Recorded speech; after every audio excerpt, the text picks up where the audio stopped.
Assalomu alaykum hurmatli televizor ko'ruvchilar. Dunyo Uyg'ur qurultayi to'g'ri televiziyasi kundalik xabarlar programmasiga xush keldinglar. Men Hidoyat Musajon. Aziz ko'ruvchilar, tuanda diqqatinglar bugungi xabarlar programmamizning tafsilotida bo'lsin. İtaliyaning Milan shahrida 3 mart kuni o'tkazilgan va dunyodagi adolatparvar haqqoniyatchi insonlarni xotirlashga bag'ishlangan xalqaro adolatchilar bog'chisi faoliyatida 2014 Xitoy tarafidan naqaldi muddatsiz qamoq jazosiga hukm qilingan Uyg'ur xalqining jasur o'g'lani Ilhom To'xti va 1949 Birlashgan Davlatlar Tashkiloti irqiy ayirmachilikning oldini olish xalqaro ahdnomasini hozirlab chiqqan dangli qonunshunos Rob Hillemkin qatorliqlarni o'z ichiga olgan 6 nafar mashhur shaxsning nomi o'yilgan xotira etishi Milan shaharlik hukumat bilan adolatchilar bog'chisi fondi tarafidan birlikda o'tkazilgan mazkur faoliyatga alohida taklif bilan Germaniyadan berib qatnashgan Dunyo Uyg'ur qurultiyining raisi To'lqin Ayso apandim Ilhom To'xtiga vakolatan uning sharafnomasini topshirib oldi. Xalqaro adolatchilar bog'chisi 1996 8 oyda 2 dunyo urushi mezgilida Yahudilarni Nazilarning ziyonkashligidan qutqizib qilish uchun jon pidolik ko'rsatgan Yahudi bo'lmagan adolatparvar insonlarni xotirlash maqsadida Isroilda barpo qilingan bo'lib, dastlabki bu xotira bog'chisida Yahudilarni qutqizib qolgan 14 ming nafarga yaqin insonning nomi o'yilgan xotira teshi o'rnatilgan bo'lib, shundan buyon mazkur bog'chaga har yili yangi ismlar qo'shilib kelmoqda. 2012 10 oyda Yevropa parlamentining Strasburgda o'tkazilgan umumiy yig'inida Yevropaning har qaysi ellarida adolatchilar bog'chisi ta'sis qilish va har yili mart oyida dunyoda ko'zga ko'ringan adolatparvar haqqoniyatchi insonlarni xotirlab, bog'chida ular uchun xotira teshi turg'izish marosimlari o'tkazish haqida maxsus qaror qabul qilingan edi. Shundan tortib Yevropaning har qaysi ellarida orqa-orqadan adolatchilar bog'chisi ta'sis qilindi va mazkur faoliyatga mas'ul fondi jamiyatlari qurib chiqildi. 3 mart kuni Italiyaning Milan shahrida o'tkazilgan xotirlash faoliyati ana shu xalqaro faoliyatning muhim bir tarkibiy qismi edi. Shu kuni tushdan burun Milan shahrining shahar boshlig'i Beppo Sala apandimning riyosatchiligida o'tkazilgan mazkur faoliyatga har qaysi Yahudi jamiyatlarining vakillari, diplomatlar, kishilik huquq tashkilotlarining vakillari, tarixchilar va tadqiqotchilardan bo'lib ko'p sonda yuqori darajalik arboblar ishtirok qildi.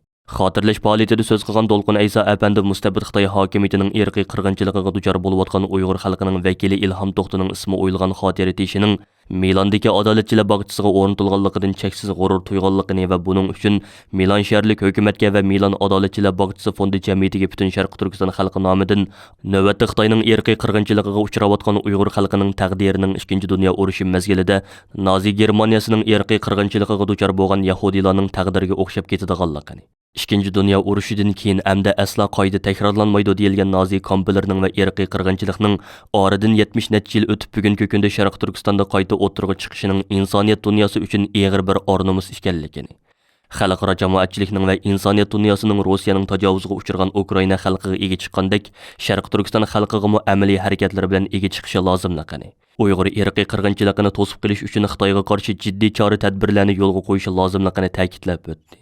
Bu qitimqi adolatchi insonlar uchun xotira teshi turg'izish faoliyatida Ilhom To'xtidan boshqa yana 1949 Birlashgan Davlatlar Tashkiloti irqiy ayirmachilikning oldini olish xalqaro ahdnomasini hozirlab chiqqan danglik qonunshunos Rob Hillemkin, Yahudilarning Fransiyadan qichishiga yordam qilgan Portugaliyaning Fransiyadagi konsuli Orestes, sobiq Sovet ittifoqi tarafidan ta'sis qilingan guloh va shitini dunyoga tuyg'izgan shohid Evgeniya Solomonova Gezenburg, Uganda qirg'inchiligidan qutulib xalqaro mahkamada guvohlik bergan Godeli va Mukasarasi qatorliq danglik shaxslarning xotira teshi turg'izib chiqildi va 2 dunyo urushida Yahudilarni qutqizib qolgan diplomatlarning hozirgi avlodlariga sharafnoma taqdim qilindi. Yig'in riyosatchisining Ilhom To'xtining hayotini tunishtirganda uni Uyg'urlarning Nelson Mandelasi deb atashi va bu so'zning yig'inning uqtirishida o'rin olishi kuzatuvchilarning kuchli diqqatini qo'zg'adi. Bog'chada boshlangan mazkur faoliyatning davomi sifatida shu kuni tushdan keyin Milan shahridagi Marino Sarayida irqiy qirg'inchilik aslo davom qilmasligi kerak degan temada xalqaro muhokama yig'ini o'tkazildi. Italiya parlamentining a'zolari, Milan shaharlik konsiyining mas'ullari, Birlashgan Davlatlar Tashkiloti irqiy ayirmachilikning oldini olish ishlari bo'yicha alohida maslahatchilari, diplomatlar, tadqiqotchilar va kishilik huquq tashkilotlarining mas'ullari qatnashgan mazkur muhokama yig'inida so'z qilgan To'lqin Ayso apandim oldi bilan Xitoy hokimiyatining Sharq Turkistonda ta'sis qilgan jazo lagerlari, Uyg'urlarni asos qilgan xalqlarga qarata rahimsizlarcha ilib berayotgan irqiy qirg'inchiligi va boshqa insoniyatga qarshi jinoyatlari haqida tafsiliy ma'lumot berish bilan birga Xitoyning bu xil irqiy qirg'inchiligining va insoniyatga qarshi jinoyatlarining xalqaro jamoatchilikning kundan kunga e'tirof qilishiga erishayotganligini, hozirga qadar Amerika boshchiligidagi 8 g'arb davlatining Uyg'ur irqiy qirg'inchiligini e'tirof qilib maxsus qaror qabul qilganligini, Amerikaning va Yevropa ittifoqining Uyg'ur majburiy emgaki sababli Xitoy rahbarlariga va Xitoy shirkatlariga orqa-orqadan jazo va embargo siyosatlarini yo'lga qo'yayotganligini, ammo buning yetarlik emasligini, Uyg'ur irqiy qirg'inchiligini to'sib qilish xalqaro jamoatchilikning Xitoyga qarshi texmo keskin va jiddiy jazo tadbirlarini yo'lga qo'yishi lozimligini ta'kidlab o'tdi. Dolqun Aysa apandi so'zining oxirida yana Italiya hukumati va Italiya parlamentining Amerika boshchiligidagi davlatlardan ulgu ilib, Uyg'ur irqiy qirg'inchiligini rasmiy yo'sinda qabul qilishini umid qiladiganligini bildirdi. Angliya parlamenti yuqori palatasi 3-mart kuni Angliyaning sayya va mulozimat qonun loyihasiga tuzitish kirgizish haqida taklifini qabul qilgan. Bu tuzitish kirgizish taklifi Angliya hukumatining irqiy qirg'inchilik xavfi mavjud deb qaralgan joylardan sayya buyumlarini sotib olishni cheklaydigan bo'lg'achqa Uyg'urlar bilan zich bog'lanishliq. Chunki Angliya hukumatining koronavirusi yuqumi boshlangandan buyon net 100 million fond sterling qimmatidagi saqliqni saqlash uskunalarining hammasini yoki mutlaq ko'p qismini Xitoydan sotib olishi. Bo'libmi Angliya hukumatining yaqinda majburiy emgak bilan bulg'anganlik ehtimoli intayin yuqori bo'lgan bir shirkat bilan saqliqni saqlash uskunalarini sotib olish to'xtamini tuzishi kuchli diqqat qo'zg'agan. Mana shu sabablar tufaylidan bir qism Angliya parlament a'zolari harakatga o'tib, Angliyaning sayya va sog'lomlik xizmatlari qonun loyihasiga tuzitish kirgizish orqali Angliyaning sayya sog'lomlik sohasining Uyg'ur irqiy qirg'inchiligi va majburiy emgakiga chetilib qolmasligiga kafolatlik qilmoqchi bo'lgan. 3-mart kuni mazkur tuzitish kirgizish taklif loyihasi yuqori palatada 91 ga qarshi 110 ovoz bilan ma'qullangan bo'lib, agar bu rasmiy qonunga aylansa, u Angliyaning irqiy qirg'inchilikning oldini olish ahdnomasiga qo'l qo'ygan davlat bo'lish sifati bilan o'z majburiyatlarini ado qilishga majburlashi va Uyg'urlar qul qilingan sayya mahsulotlarini sotib olishni to'xtatishi mumkin ekan. Ma'lum bo'lishicha, amdiki qadamda bu tuzitish kirgizish loyihasi tuvan palataga yo'llanib ovozga qo'yiladi ekan.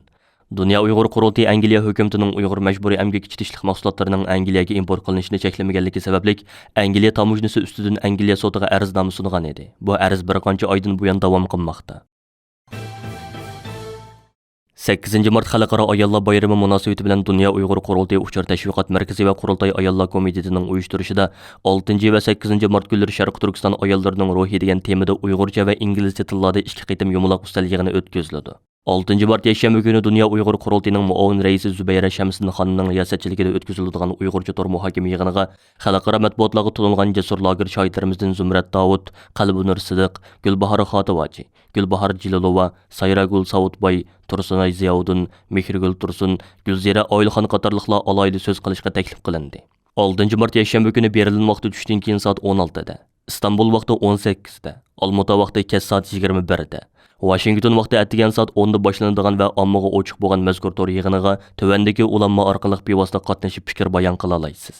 Ondan boshqa yana 8-mart seshanba kuni Berlin vaqti tushdan burun soat 10 da Dünya Uyg'ur Qurultayı ayollar komitetining mudiri Zumratay Arkan xonimning riyosatchiligida ingliz tilida o'tkaziladigan muhokama yig'iniga Qurultay London ishxonasining direktori Rahima Mahmud, kishilik huquqni ko'zlash tashkilotining Xitoy ishlari direktori Sofiya Richardson va Uyg'urlar masalasi bo'yicha tadqiqotchi va aktivist Andriya Vardin xonim so'z qilishga taklif qilindi.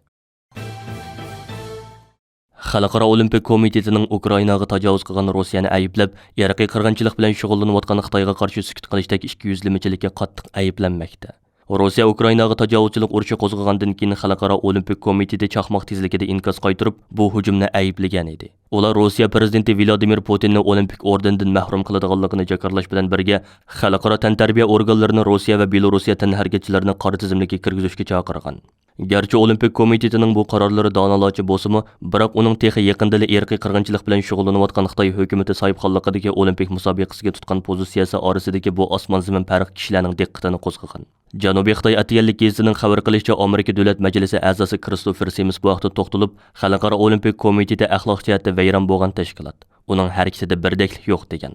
2022 yillik Beijing qishliq olimpik musobaqasi oldida Xalqaro Olimpik komiteti bu olimpikni bekor qilish yoki yo'tkash haqidagi barliq chaqiriqlarga pisat qilmagan. Hatto Olimpik komitetining raisi Thomas Bach musobaqa oldidagi bir bayonotida Xalqaro Olimpik komiteti siyosiy jihatdan betaraf bir organ. Biz siyosiy masalalarga baho bermaymiz degan edi. Amerika Davlat Majlisi a'zosi Christopher Sims so'zida garchi Xalqaro Olimpik komitetining Rossiyani tezdan cheklashi to'g'ri bir qadam bo'lsa-mu, ammo irqiy qirg'inchilik bilan shug'ullanayotgan Xitoy kompartiyasining olimpik musobaqasini bekor qilish tarafini rad qilishi ularning munofiqligini oshkorlab beradi degan.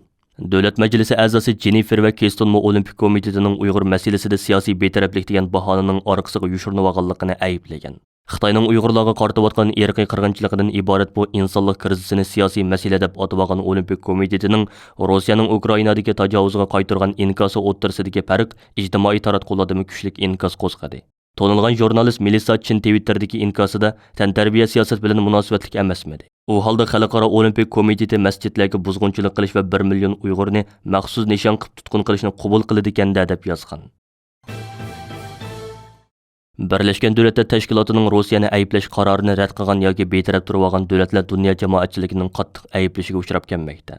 Birleşken Devletler Teşkilatı Umumiy Kengashi Rossiyaning Ukrainaga qilgan tajovuzchilik hujumini ayblash qarori olgan. Qarorda Rossiyaning urushni darhol to'xtatib, askarlarini chekindirishi talab qilingan. 2 mart chorshanba kuni Birleşken Devletler Teşkilatı Umumiy Kengashida o'tkazilgan belat tashlashda 193 davlat ichida 141 davlat qaror loyihasini qo'llab ovoz bergan. Rossiyaning o'zi bilan birlikda Belorussiya, Eritreya, Shimoliy Koreya va Suriya qatorliq 5 davlat qarshi turgan. 10 davlat betaraf turib olgan bo'lib, ular Xitoy, Aljeriya, Boliviya, Kuba, Iran, Iroq, Nambiya, Nikaragua, Pokiston, Vyetnam va Zimbabve qatorliqlardan iborat. Rossiyaning Ukraina qilgan tajovuzni ayblashni rad qilgan va betaraf turib olgan yuqorqi 15 davlat Twitter qatorliq ijtimoiy taratqularda kuchli ayblashlarga uchradi. Bu davlatlarning ismi nomus tizimligiga kirgizilib keng tarqatildi. Bu Birleşken Devletler Teşkilatı Umumiy Kengashining 1997-yildan keyin tunji qitim jiddiy yig'in chaqirishi bo'lib hisoblanadi ekan. Hurmatli ko'ruvchilar, yuqorida Dunyo Uyg'ur qurultiyi to'g'ri televiziyasi kundalik xabarlar programmasini diqqatingizga sundiq. Keyin qitimliq programmamizni ko'rishaylik. Ko'rishchaman bo'lgaysizlar. Xayr xo'sh.